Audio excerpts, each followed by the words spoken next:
दोस्तों आज के एपिसोड में हम बात करेंगे बिग बॉस के एक नए कंटेस्टेंट के बारे में और वो है राखी सावंत जी के पति मिस्टर रितेश सिंह, जो अपने आप को एक IIT पास बिजनेसमैन बताते हैं और दावा करते हैं कि उनकी खुद की कंपनी है। पर यह भी अपने आप में एक रहस्य है कि बिग बॉस में आने से पहले उनकी पास्ट लाइफ आखिर क्या थी और क्या इनके दावे सच्चे हैं और क्या सच में रितेश सिंह राखी सावंत के पति है भी या नहीं, और करेंगे ऐसे काफी सारे खुलासे इस वीडियो में। अगर आसान भाषा में कहा जाए तो आज हम इस वीडियो में करेंगे रितेश सिंह को expose.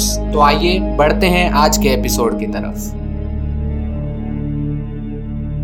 Ritesh Singh big boss 15 में राखी सावंत की तरह ही एक कंटेस्टेंट के रूप में आए थे, पर शो के अंदर ये सिर्फ एक कंटेस्टेंट नहीं है बल्कि राखी सावंत के पति भी है। पर क्या हो अगर मैं आपसे कहूँ कि राखी सावंत के साथ एक बहुत ही बड़ा धोखा हुआ है, जो कि और किसी ने नहीं बल्कि उनके पति मिस्टर रितेश सिंह ने ही उनके साथ किया है।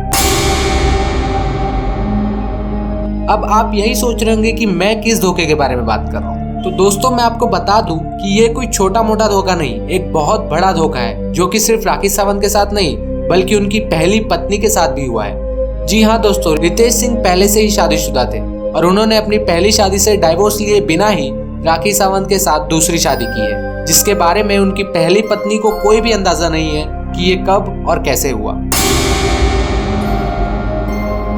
उनकी पहली पत्नी का कहना है कि रितेश सिंह एक बहुत ही खराब किस्म का इंसान है, साथ ही एक बहुत बड़े फ्रॉड भी है, क्योंकि रितेश सिंह ने उनसे पहली शादी भी धोखे से ही की थी। पर सवाल ये उठता है कि आखिर ये रितेश सिंह की पहली पत्नी है कौन। रितेश सिंह की पहली बीवी बिहार के रहने वाली एक लड़की है जिसका नाम है स्निग्धा प्रिया, जो काफी समय से रितेश सिंह के साथ नहीं रहती। रितेश सिंह के साथ नहीं रहने की वजह, एक इंटरव्यू में स्निग्धा प्रिया ने जब अपनी मैरिड लाइफ के बारे में बात की तो उन्होंने बताया कि रितेश सिंह और उनकी शादी 1 दिसंबर 2014 को हुई थी और शादी के वक्त उन्होंने कहा था कि वो एक IIT पास है और उनकी सैलरी 4 से 5 लाख रुपए महीना है, और इसीलिए उन्होंने शादी से पहले दहेज में 30 लाख रुपए की मांग की थी, जिसमें से स्निग्धा प्रिया जी के घर वालों ने 25 लाख रुपए दिए थे। शादी के कुछ दिनों बाद ही जब स्निग्धा प्रिया जी को रितेश सिंह पर शक हुआ तब उन्होंने रितेश सिंह से उनकी डिग्री देखने के लिए मांगी, पर डिग्री दिखाने की जगह उन्होंने अपनी पत्नी को पीटना शुरू कर दिया। और उस दिन के बाद रितेश जी स्निग्धा प्रिया जी को हमेशा पीटते थे, जिसमें से एक बार तो उन्होंने सुबह 10 बजे से लेकर दोपहर 2 बजे तक स्निग्धा प्रिया जी को बेल्ट से बिना रुके पीटा, और तब जाकर रुके जब स्निग्धा प्रिया जी के सर से गहरे घाव की वजह से खून बहने लगा, जिसकी वजह से उन्हें तुरंत हॉस्पिटल ले जाया गया। और उस दिन के बाद कभी भी स्निग्धा प्रिया जी रितेश सिंह के साथ नहीं रही। सिर्फ यही नहीं दोस्तों, बल्कि रितेश सिंह का एक बच्चा भी है जो कि स्निग्धा प्रिया जी के साथ ही रहता है।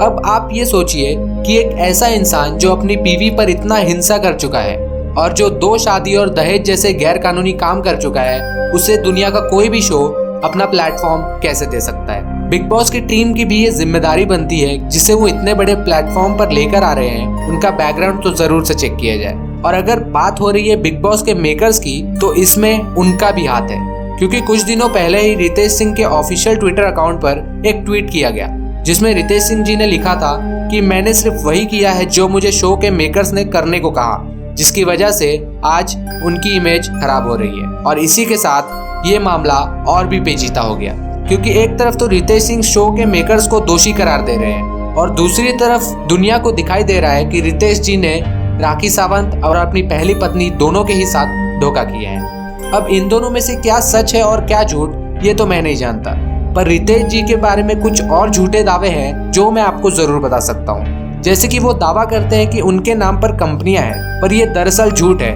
क्योंकि वो कोई IIT पास नहीं बल्कि सिर्फ एक कंप्यूटर इंजीनियर है और उनकी मंथली सैलरी 1 से 2 लाख रुपए है, ना कि वो करोड़ों कमाते हैं। तो दोस्तों ये रहा उस झूठ का पर्दाफाश जो रितेश सिंह ने बिग बॉस में कहा। पर आपको क्या लगता है, क्या ये शादी सिर्फ एक कॉन्ट्रैक्ट बेस्ड शादी है जिसे बिग बॉस के अंदर एंटरटेनमेंट डालने के लिए बनाया गया है? क्या इसमें पूरा हाथ शो के मेकर्स का है? आप अपनी राय हमें कमेंट सेक्शन के द्वारा जरूर बताएं। और हाँ, जाने से पहले नीचे दिए हुए सब्सक्राइब बटन पर जरूर क्लिक कीजिएगा। मिलते हैं अगले एपिसोड में।